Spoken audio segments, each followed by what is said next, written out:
I talked to some producers today after you contacted me, the Northern California producers that actually send their eggs to Northern San Francisco and the area. They found that some supermarkets refuse to sell eggs for the price that they need to. So they don't even want any eggs in the supermarket, which I find a little odd, but I guess they'd rather not sell eggs than have to shock the consumer. The prices that the grocery industry is paying to, get the eggs onto the shelves to then sell to consumers is actually going up faster than what consumers are paying in the store when you go to pick up your carton of eggs. So that's probably surprising to people because the prices have gone up, as much as they have.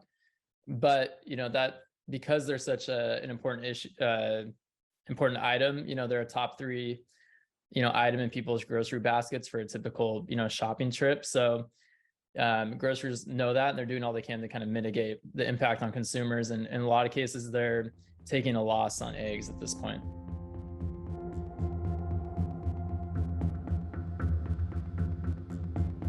The supply chain has been totally devastated since the COVID crisis.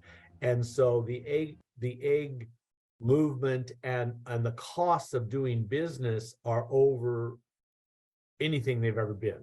Cost of energy, cost of gas to move the eggs, cost of propane to keep the chickens warm. But what has really hit hard on the eggs is the bird flu. And that started last summer in the Midwest.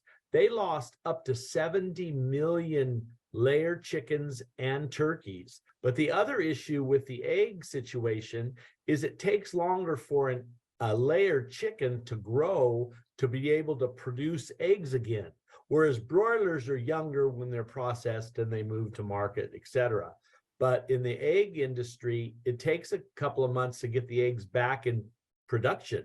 So right now, there's still more farms trying to get up to speed with the numbers of eggs that they want to produce.